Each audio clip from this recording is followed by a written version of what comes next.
আমার প্রাণের পরে চলে গেল কে? বসন্তের বাতাস টুকুর মতো সে যে ছুঁয়ে গেল, নুয়ে গেল রে।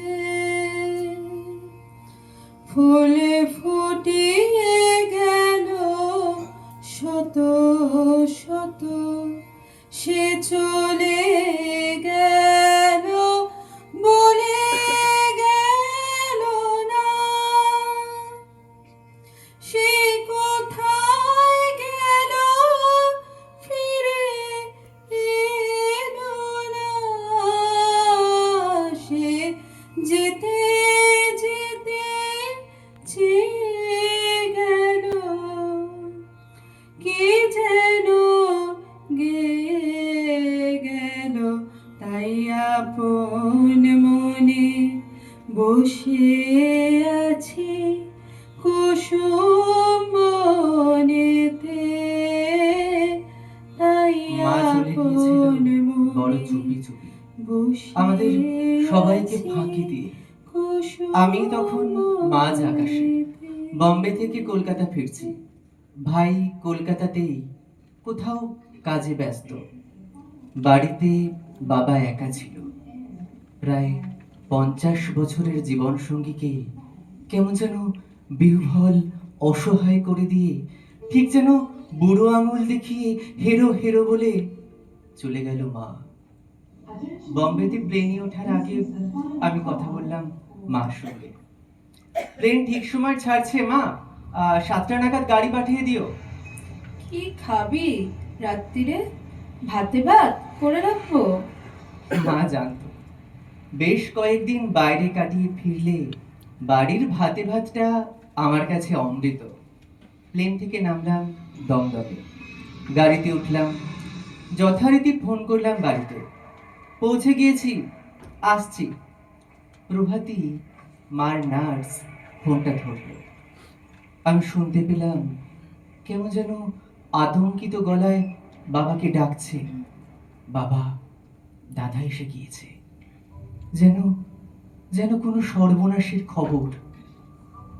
গোবিন্দ বহু বছর আমাদের গাড়ি চালায়। ওই এসেছিল আমায় নিতে। গোবিন্দ জানতো সব, আমাকে কিছু বলেনি। বাবা মানা করে দিয়েছিল বলতে। গাড়িতে কেমন যেন থমথমে ভাব, খচখচ করছে মনটা। যেন কেন কেন যেন কুডাক কুডাক ডাকছে। বাইপাসে গাড়ি থামালাম। কি হয়েছে গোবিন্দ, সত্যি কথা বল।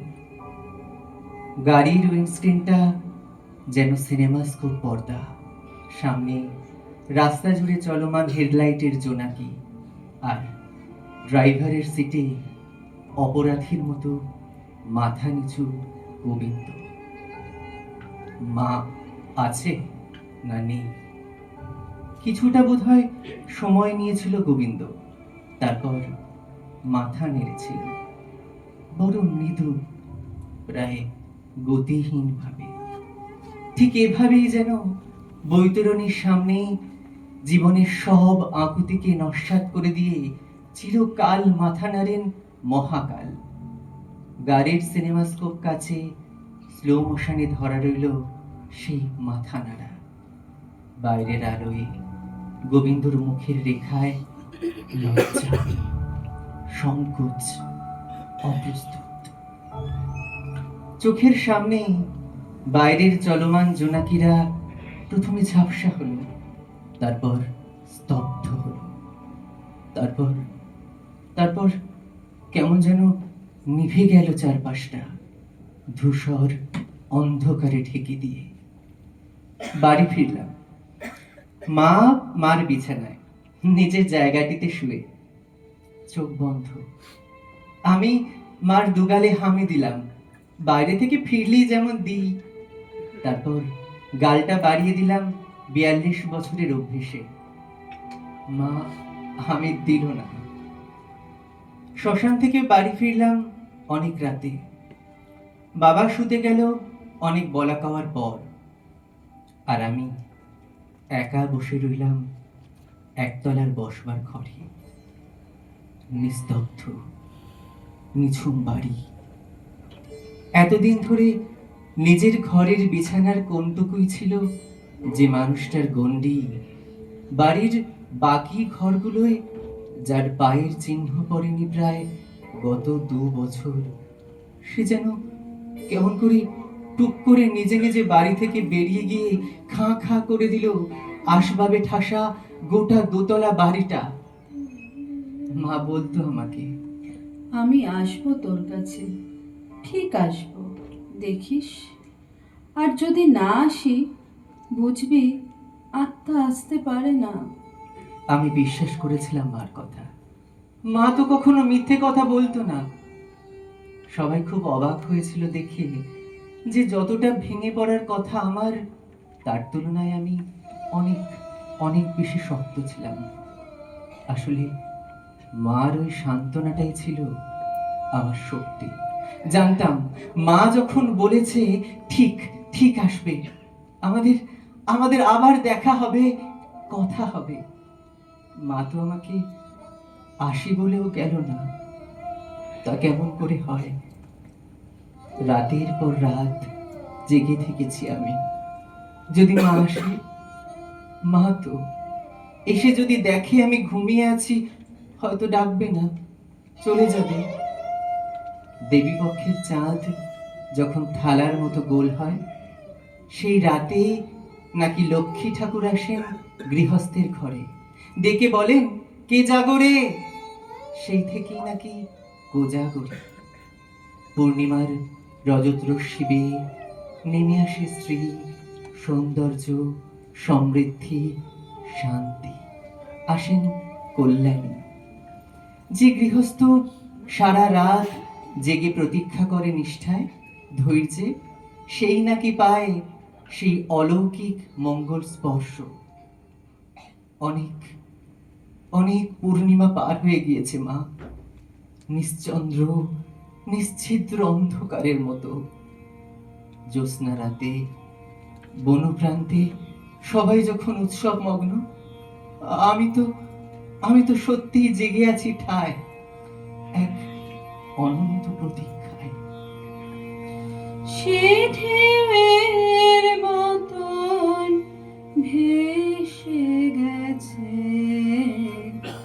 চাঁদের আলোর দেশে গেছে, সে ঢেউয়ের মতন ভেসে গেছে চাঁদের আলোর দেশে গেছে, যেখান দিয়ে হেসে গেছে হাসি তার রেখে গেছে রে। মনে হলো আখের কোণে আমায় যেন ডেকে গেছে সে। আমি কোথায় যাব, কোথায় যাব, ভাবতেছি তাই একলা বসে।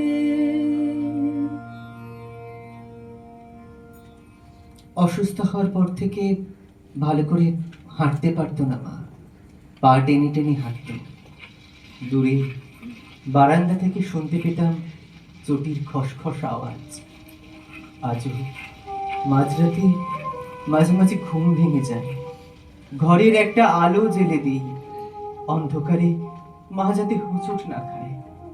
ঘরের দরজাটা হালকা করে ভেজিয়ে রাখি, ভাবি রোগা হাতে দরজা ঠেলে ঢুকতে মার যদি কষ্ট হয়। রোগশয্যায় শুয়ে থাকতো যখন দিনের পর দিন, আর আমি কাজে অকাজে ছুটোছুটি করে বেড়াচ্ছি এখানে সেখানে, এ শহর সে শহর, দুদণ্ড দেখা হলেই বলতো, আয় আমার পাশে একটু এসে শুয়ে থাক না, এইটুকু মাথা নিয়ে এত এত কাজ করিস কি করে? বলতাম শুয়ে থাকার সময় নেই মা। এই দেখো না, অমুক আসবে, তমুক ফোন করবে, তমুকের সঙ্গে মিটিং।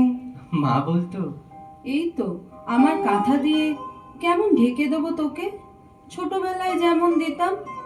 আর কেউ তোকে খুঁজে পাবে না। তারপর থেকে কত রাত জেগে সময় করেছি মা। রোজকার দিন থেকে তিল তিল সময় চুরি করে জমিয়ে রেখেছি এক অদৃশ্য লক্ষ্মীর ভাঁড়ে। যেদিন আসবে তুমি, সেই ভাঁড় ভেঙে অনেক অনেক সময় বের করব আমরা। আর আর সারা দিন সারা রাত পাশাপাশি শুয়ে অনেক অনেক গল্প করব কাঁথা মুড়ি দিয়ে। দেখতে দেখতে পূর্ণিমার জ্যোৎস্নায় ভরে যাবে ঘর। নিবিড় কৃষ্ণ অরূপ অন্ধকার কান্তিময় হয়ে উঠবে শারদ বিভায়। চাঁদের নরম আলো মুছে দেবে সমস্ত বিষাদ। আর আর সেই অপূর্ব আলোর মাঝে বসে অদৃশ্য আমরা মা বেটা গল্প করেই যাব, করেই যাব, করেই যাব নিরন্তর। মাগো, শুধু শুধু তুমি একবার এলেই কোজাগরী পূর্ণিমা হয়ে যাবে আমার সব দুঃখ জাগানিয়া রাত।